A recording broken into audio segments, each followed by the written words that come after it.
Diego Guz Shout out said, Diego. do you know who that is? Mm-mm. Oh, he said, what was your biggest struggle when starting the Moto Academy? I think instead of was, it's is.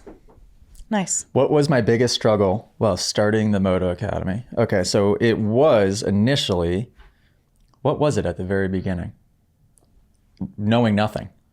Unknown unknowns. Like at the beginning, it was just like I didn't know anything. So the mistakes were constant, and there was also not that much income yet. So therefore, it was like any one of those mistakes could have been the end of it, sort of.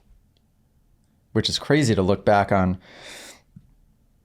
I mean, any business to succeed, a lot has to go right. Yeah. Have you ever shared the story of starting the Moto Academy?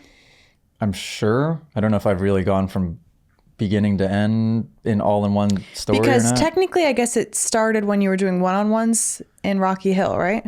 At Yeah. Rocky Hill?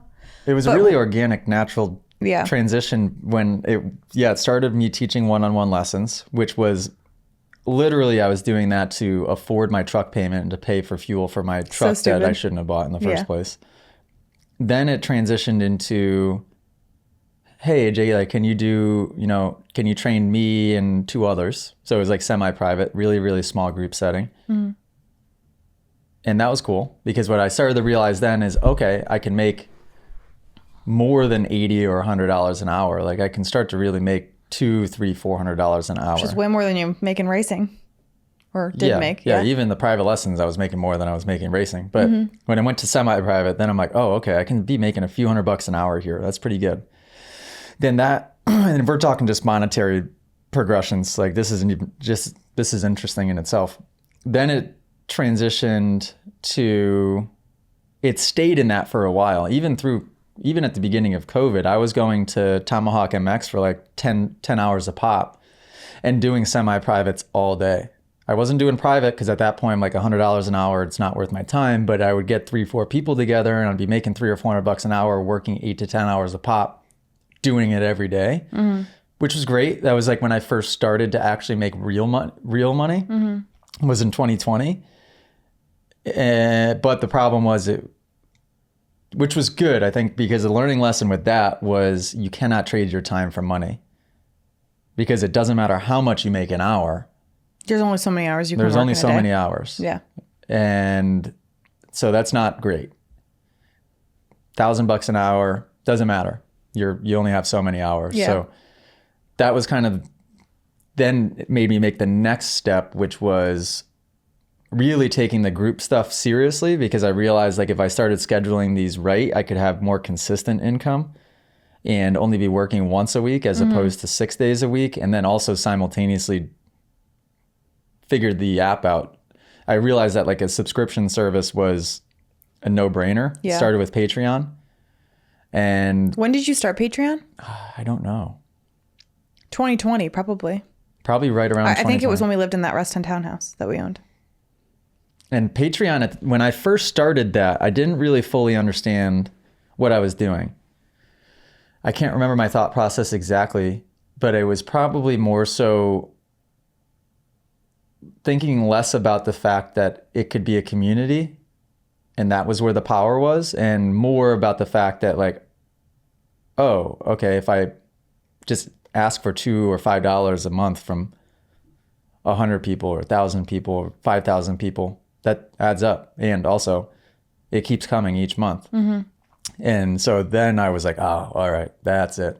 Because then you unlock a whole different ball game and you're no longer trading your time for money. Yeah. I'll never forget. And I don't think we've told this story before, but we might have told bits and pieces of it. So we bought like our first, well, this was our second property that we'd ever purchased, but it was like our, wow, like I cannot believe that we can afford this purchase. And it was a townhome in Leesburg, Virginia, which is now a rental property. And we still love that area so much. I'd move back there like any day of the week. But so we had just moved in and our mortgage payment was like $2,200 a month. And I was stressing big time. And I think you were stressing. This was literally like 2021, like January, I think, of 2021, which is crazy because it's so close to a lot of other things that were happening that were huge. Just kind of started to spiral in a positive way. But we were sitting on the floor, and I always tried to figure out, because obviously we were married. This story's been told somewhere, but. Really? Yeah. We were obviously married, and I had no idea how much money you made. You knew how much money I made because I was a W-2 employee and I was doing well for my age. So I happily shared that with you, but you had no idea, and you refused to know how much. You've never really told me why. I feel like it's because you were in denial, thinking that if you knew how much, you would find out that it wasn't a lot and that it would derail you. Do you remember why you didn't want to know? He literally I would ask him, how much money did you make this month? How much money did you make yesterday? Zero clue. Why? Because I think that I didn't realize I wasn't operating it like it was a business yet. Well, of course. One, that's the big one. Two, therefore, since I wasn't operating it as if it were a business, my kind of objective was just to make enough to be able to afford what we wanted as far as lifestyle. Well, then and not that's also stress all you ever knew. and not worry about money beyond that. The goal basically was to not worry about money. I think that was my main objective. Yeah. So in not worrying about money, I took it too literally, and because I wasn't operating it like a business, was ignoring how much money was being made as a business. Yes, and as your wife, it was nerve-wracking to me. That was 3 years ago. As your wife, it was nerve-wracking to me because I'm like, okay, he spends a lot of money on things, and we have zero idea of like it just was bizarre to me. So I kept like hammering it into him. And then one night, finally, we were sitting on the floor for some reason. I don't even think we had any of our bedroom furniture in that house yet. So it was just a mattress on the floor, and we were sitting on the floor cuddling Doug. And I was like, let's just run through it quick. Pulled up my phone and my calculator. We ran through like the prior quarter or something like that. All the classes, how many people, and figured out how much you made. And you and I looked at each other and we were like, holy crap. Yeah, because you asked my dream amount per month. Yeah, and I don't remember, you either met it or surpassed it. I think I said 20,000. Well, that doesn't matter. Right, but in my head, I'm like, 20,000. How cool would that be to make $20,000 a month? And I was doubling it. You were doubling it, but I feel like it's also important to say that Gross. Meaning nobody seems to understand how a business is run. Nobody understands that to make money, you spend money. A lot of money, sometimes negative amounts of money. So that number is almost irrelevant. But yeah. But it just showed us how much he was capable of making, and we were like, holy crap. I remember we went to bed that night. We were like two kids in a candy shop, like, oh my gosh, like, are we rich? Yeah, because 40,000, I mean, I couldn't even comprehend it. I barely, when you asked how much was my goal amount, when I said 20, I'm like, oh, that sounds like a crazy amount. Because, I don't know, for some reason, I remember watching The Wolf of Wall Street, and there's a scene where Jonah Hill asks Leonardo DiCaprio like how much money he's making a month, and he says 30 or 60,000 a month, and Jonah Hill goes, no way. And he's like, if you can prove to me that you make $60,000 or $30,000 a month, and I'll quit my job right now and work for you. And I remember watching that scene like, oh my God, somebody can make that much money a month.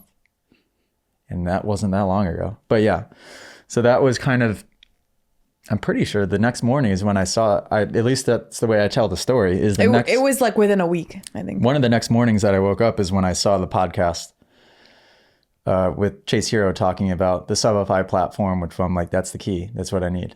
And then we also then started getting apologies in advance, but don't create a platform through Subify. Yeah. For don't God's go promoting them. Obviously not. Yeah. Yeah.